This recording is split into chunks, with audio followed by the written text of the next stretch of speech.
दुनिया में दो तरह के लोग होते हैं। एक जो भौतिक सुख का आनंद लेते हैं, यानी भोग विलास, गाड़ी घोड़ा, पैसा रुपया और दुनिया भर की इच्छाएं उनकी पूर्ति करते हैं, कहें तो मज़े लेते हैं दुनिया के। एक दूसरे होते हैं जो आध्यात्मिक होते हैं, जो कहते हैं कि हमें अपनी इंद्रियों पर काबू पाना है, यानी हमें भोग विलास इन सब का त्याग करना है, आध्यात्मिक जीवन जीना है, शांत जीवन जीना है, बुद्ध की तरह जीवन जीना है। और इतिहास ने भी हमें यही सिखाया, या तो भोग करो या तो योग करो। तो आखिर इंसान करे तो करे क्या? इतिहास ने भी हमें यही सिखाया कि हमें इन दोनों में से एक का ही भोग करना है। तो इंसान जिए कैसे, इसको लेकर एक महान विचारक हुए हैं ओशो। उन्होंने एक नए मनुष्य की कल्पना की, एक तीसरे मनुष्य की, जो भोग भी करता है और योग भी करता है।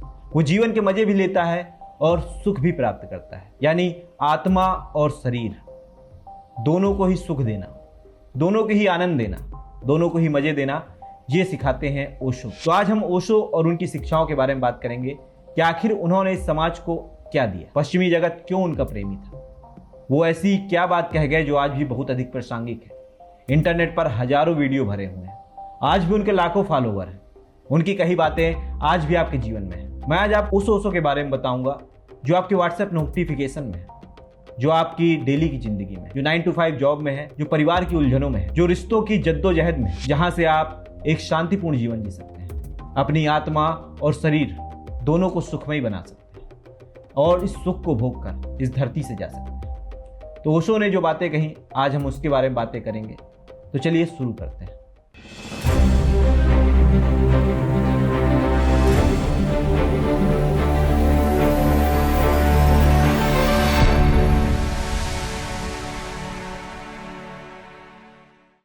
नमस्कार, मेरा नाम है दीपांशु और आप क्रम में हैं, यानी कर्म और माया के जाल में।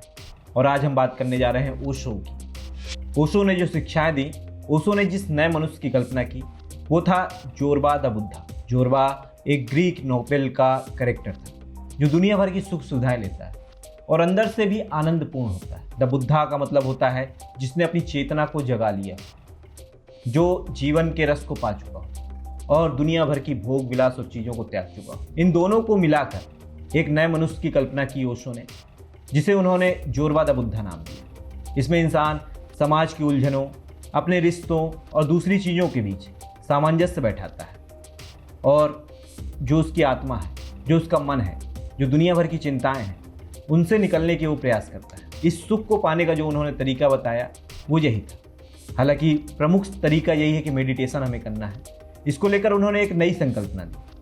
वो नई संकल्पना थी डायनेमिक मेडिटेशन, यानी मनुष्य को मेडिटेशन करना है जिससे कि उसका दिमाग शांत हो, और जब दिमाग शांत हो तो दुनिया भर के सुख सुविधाओं का वो भोग करे, आनंद ले और मजे ले, तब इस धरती को त्यागे। तो उन्होंने जो एक तरीका बताया वो था डायनेमिक मेडिटेशन। यानी मेडिटेशन तो आपने सुन रखा होगा, मेडिटेशन ध्यान लगाना। 2500 साल पहले बुद्ध ने ध्यान लगा के ही ज्ञान प्राप्त किया था, यानी अपनी चेतना को जगा लिया था। वो समझ गए थे इस शरीर नश्वर है, हमें आत्मा को शुद्ध करना है, जीवन को जैसे जीना है उसके लिए हमें मन को साफ रखना होगा। उसका तरीका उन्होंने मेडिटेशन बताया था। उसके पहले हमें गीता में भी इसके बारे में मिल जाता है कि ध्यान ही सब कुछ है। योग और ध्यान लाखों साल पुरानी विधि है भारत में, लेकिन अब क्योंकि हम नए जीवन में जी रहे हैं, एक नया समाज में जी रहे हैं, यहाँ दुनिया भर की चिंताएं हैं, दुनिया भर के अवसाद है, तनाव है, पॉलिटिक्स है। ऐसे में हम अपने मन को कैसे शांत करें? अगर आप शांत होकर बैठेंगे भी तब फिर भी आपका दिमाग चलता रहेगा। वैज्ञानिकों ने खोज करके बताया कि 60,000 विचार हमारे दिमाग में आते हैं एक दिन में, और उसमें 50,000 विचार नकारात्मक होते हैं। यानी एक दिन में आपका दिमाग 60,000 चीज़ें सोचता है और उसके बाद उसमें भी 50,000 नकारात्मक सोचता है। तो दिमाग में कितनी नकारात्मकता भरी होगी, इसका अंदाजा आप लगा सकते हैं। तो ऐसे में अगर आप ध्यान करने भी बैठते हैं तो वो ध्यान वाकई में ध्यान होगा या फिर चिंता को और अधिक बढ़ा रहे हैं और अधिक विचार कर रहे हैं, सोचते सोचते और कहीं पहुंच जा रहे हैं। ऐसे में ध्यान तो आप कर नहीं पाएंगे। तो इसके लिए उन्होंने नया तरीका बताया। आप इसको कुछ ऐसे समझिए, आप एक नए ज़माने के सुपर कंप्यूटर हैं और आप में 2G सिस्टम लगाया जा रहा है। आप स्टक हो जाएंगे, आपका सिस्टम हो सकता है क्रैश भी कर जाए या फिर अटक जाएगा, नहीं चल पाएगा। ये कुछ ऐसा ही है कि पुरानी ध्यान की विधि, पुराने तरीकों से अगर आप चाहेंगे कि हम अध्यात्म की ओर बढ़ लें, सुख को पा लें, मज़े कर लें और उसके बाद जीवन को जिएं, नहीं संभव। आपको नए ज़माने के हिसाब से चलना पड़ेगा। आज आप एक किसी ब्राउजिंग हिस्ट्री की तरह हैं, यानी आप किसी ब्राउज़र की तरह हैं जिसमें बहुत सारे टैब खुले हों। एक टैब है आपके दोस्तों का, एक टैब है आपके परिवार का, एक टैब है आपकी प्रेमिका का, एक टैब है आपके रिश्तों का, एक टैब तो एक नया बन गया है सोशल मीडिया वाला, जिसमें आप अपने आप को सोशल मीडिया में प्रेजेंट करते हैं कि आप कैसे हैं। तो ऐसे में जब इतने सारे टैब हैं तो उन टैब के लिए आपको चाहिए होगा ना कि इनमें जो फाइलें जमा हो गई हैं, आप बचपन से बड़े हुए, आप हर दिन जीते हैं। मान लीजिए आपकी आयु 20 वर्ष है, 20 साल से आप जीवन जी रहे हैं ना। हो सकता है शुरुआती 5 वर्ष आपको ना याद हो, लेकिन उसके बाद जो आपके जीवन में घटा सुबह से लेकर शाम तक, यानी पहले ही बताया कि एक दिन में 60,000 बार विचार आता है। और वैसे ही आपकी ज़िंदगी में हर दिन 5-7 हज़ार चीज़ें तो होती हैं कि आप सुबह उठे, गए, कहीं गए, किसी से मिले, किसी से बात की, कुछ ऐसा हुआ, कुछ देखा। ऐसा करते हुए आपके जीवन तो चल रहा है। तो ऐसे में फाइलें तो जमा हो ही रही ना आपके सिस्टम में, कहीं ना कहीं आपकी मेमोरी पे वो सिस्टम में जमा हो रही है। वो फेक जो डेटा जमा हो रहा है जिसकी ज़रूरत ही नहीं, एक प्रकार से केस डेटा होता है जिसकी ज़रूरत ही नहीं है। ऐसी फाइल्स हैं जिनकी ज़रूरत ही नहीं दिमाग में, फिर भी वो पड़ी हुई हैं। फर्जी में मेमोरी बढ़ रही है आपकी दिमाग की, अनकॉन्शियस माइंड में दुनिया भर की मेमोरी जमा है। उसकी वजह से आप इतने तनावग्रस्त हैं कि आप सुख से बैठ ही नहीं सकते। तो पहले हमें उस फाइल्स को डिलीट करना होगा। यही तरीका है डायनेमिक मेडिटेशन। हमें पहले अपने अंदर की जो तनाव है, जो गुस्सा है, दूसरी चीज़ें, उनको पहले निकालना होगा। यही तरीका ओशो ने दिया था। चूँकि भारत अभी विकसित हो रहा है, भारत अब बहुत तेज़ी से तरक्की कर रहा है, ऐसे में लोगों का जीवन अभी तनावपूर्ण हुआ है। अभी भी गाँवों में लोगों का जीवन उतना तनावपूर्ण नहीं है जितना कि शहरों में। लेकिन पश्चिमी जगत तो काफ़ी पहले से तनाव में था ना। उसने प्रथम विश्व युद्ध लड़ा, उस वक्त भी दुनिया भर के तनाव थे। 2 देशों के बीच तनाव की वजह से तो विश्व युद्ध हुआ, या हो सकता है 2 देशों के राष्ट्रपतियों के बीच तनाव हो गया, उन्होंने युद्ध छेड़ दिया। तो तनाव ही मुख्य वजह थी। तो उस तनाव को से निकलने का जो रास्ता उन्होंने बताया, डायनेमिक मेडिटेशन, इसलिए पश्चिमी जगत उनके प्रति अधिक आकर्षित हुआ। इस कारण से ओशो पश्चिमी जगत में ज़्यादा पूजे गए, भगवान की तरह पूजे गए। जब उन्होंने पुणे में आश्रम खोला तो उन्होंने अपना नाम भगवान रजनीश रख लिया। हालांकि भारत में बहुत लोगों ने इसका विरोध किया, जबकि उन्होंने बाद में बताया कि संस्कृत में भगवान का मतलब होता है अपने अंदर की चेतना को जगाने वाला इंसान भगवान कहलाता है। तभी हम कहते हैं कि कण कण में भगवान है, यानी भारत में जिसके अंदर चेतना जाग चुकी है वो भगवान के समान है, ऐसा संस्कृत में उल्लेखित है। यही बात ओशो ने समझाई। तो जब उन्होंने अपने आप को भगवान बता दिया और पश्चिमी जगत उनके प्रिय हो गया, तब उन्होंने इस मेडिटेशन प्रक्रिया के बारे में बताया। तो वो मेडिटेशन प्रक्रिया कैसी है, मैं आपको इसके बारे में बताता हूँ। तो डायनेमिक मेडिटेशन कैसे करते हैं, यानी आपके दिमाग में ऐसी फाइल्स जिनकी ज़रूरत ही नहीं है वो बनी हुई हैं, तो उनको पहले निकालना होगा। इसके उन्होंने 3-4 तरीके बताए।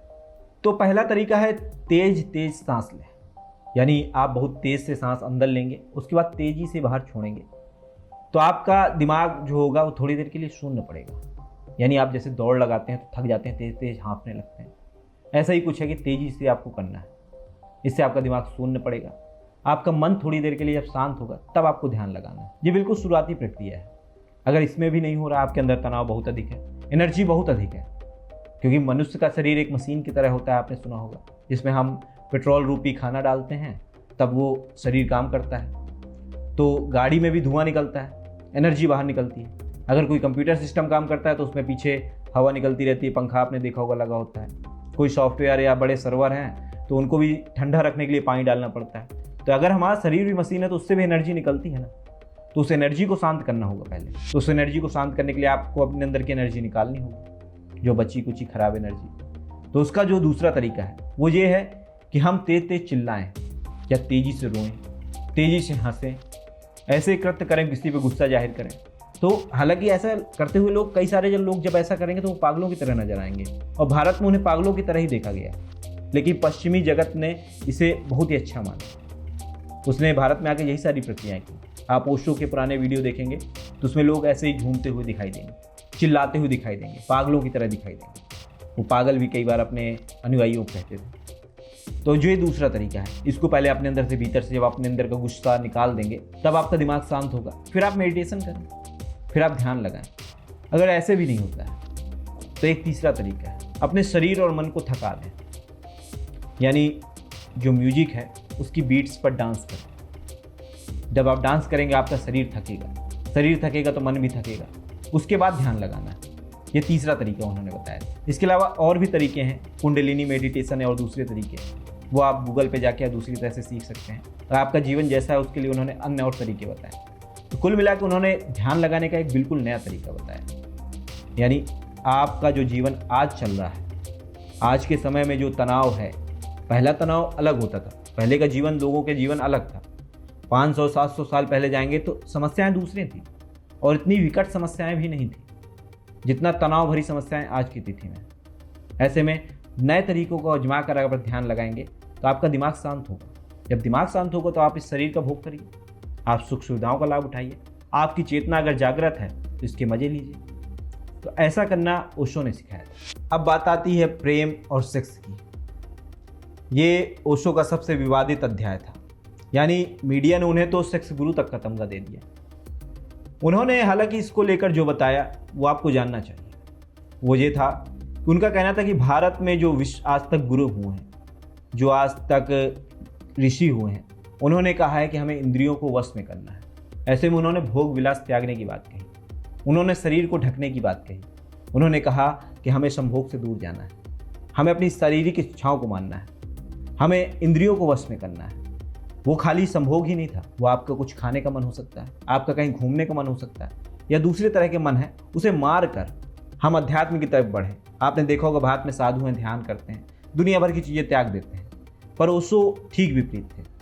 वो कहते थे कि हमें इन सब चीज़ों का भोग तो करना ही है। और ऐसे में पश्चिमी जगत इस कारण उनके तरफ आकर्षित अधिक हुआ, क्योंकि इन सबको वो निकालने की बात कहते। वो कहते थे शरीर की जो इच्छाएं हैं उनकी पूर्ति करो, उनकी पूर्ति इतनी अधिक करो कि आत्मा भी आपकी तरफ हो जाए। तो इस कारण से पश्चिमी जगत के लोगों के लिए जो उन्होंने शुरू किया, उसकी वजह से उन्हें सेक्स गुरु का तमगा मिल गया। उनका कहना था कि हमारे शरीर की जो एनर्जी है उसको बाहर निकालना होगा, हमारे अंदर का प्रेम है उसको बाहर तो प्रकट करना ही पड़ेगा ना। आप आजकल डेटिंग ऐप्स हैं, दुनिया भर की चीज़ें हैं, आपके कोई वर्कर है, आपके आसपास कोई दोस्त है या कुछ भी है, अगर आप उससे प्रेम दिखाना चाहते हैं तो आपके अंदर एक भय है कि अगर मैंने दिखाया और इसने रिजेक्ट कर दिया तो क्या होगा। रिजेक्शन की जो भावना है, आप प्रेम दिखा ही नहीं पा रहे, आप अपने इंद्रियों को मार रहे हैं, आप जो करना चाहते हैं वो कर ही नहीं रहे। आपको डर है भविष्य, जो होगा या नहीं होगा वो पता ही नहीं, वो इससे निकलने की बात करते थे। आप अगर रिश्ते में हैं, आपके परिवार है, आपकी प्रेमिका है, आपकी पत्नी है और उस रिश्ते में समस्याएं चल रहे हैं, तो आप कंसल्ट करने जाते हैं। वो आपको क्या कहता है? वो कहता है कि आप खुलकर बात कीजिए, हर तरह की बात करें।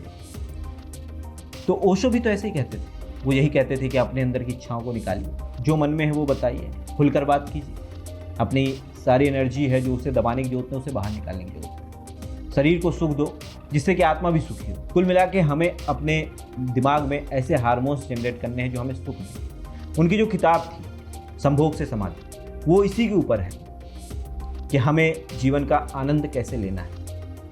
आपने जो क्षणिक आनंद संभोग के दौरान मिलता है वही आनंद आपको हर वक्त मिल सकता है, और वो आनंद आपको मेडिटेशन से मिलेगा। पहले आप उस क्षणिक आनंद का आनंद लें, उसके बाद उस आनंद को पाने के लिए मेडिटेशन करें। उस मेडिटेशन से जो आनंद मिलेगा वो वैसे ही कुछ होगा। उन्होंने पूरी किताब का सार यही था। हालांकि उनकी ये किताब काफ़ी विवादित रही, इस कारण से उनको सेक्स गुरु तक का तमगा दे दिया गया। तो ये थी ओशो की शिक्षाएं। हमारा जो मानव जीवन है, डेली की उलझने हैं, अगर हम उसमें जीना चाहते हैं, टेक्नोलॉजी को अपने वश में करना चाहते हैं, यानी हम गुलाम न बने। अगर आप ये वीडियो देख रहे हैं तो आपके किसी दोस्त ने इसको शेयर किया होगा आपके साथ, या मैंने ही हो सकता है लिंक शेयर किया। और अगर आपकी ये फीड में आया तो यानी आप ऐसी बातों को सर्च कर रहे होंगे, तो आप टेक्नोलॉजी के तो गुलाम हो चुके हैं ना। आपका दिमाग डिटॉक्स ही नहीं। हमें मेडिटेशन करना होगा कि हम टेक्नोलॉजी के गुलाम ना बने।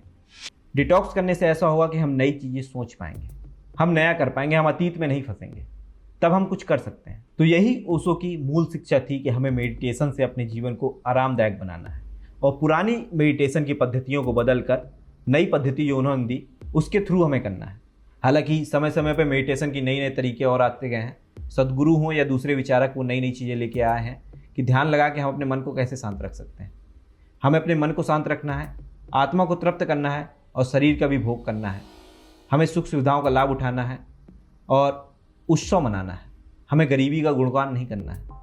हम इस भौतिक जीवन में जब आए हैं तो इस भौतिक सुख का भी लाभ उठाना चाहिए और आध्यात्मिक सुख का भी लाभ उठाना चाहिए। इन दोनों नावों में पैर रख के सामंजस्य बना के हमें इस भवसागर को पार करना है, तो ही हमारा जीवन सफल होगा। तो अब तक आपने ओशो के बारे में क्या सुन रखा था, और इन बातों को जानकर अब आप क्या कहेंगे? आपका जीवन कैसा है? कृपया हमें कमेंट करके ज़रूर बताएं, और हमारे इस वीडियो को लाइक, कमेंट, शेयर, सब्सक्राइब जरूर करें और बने रहें क्रम के साथ। तब तक के लिए धन्यवाद।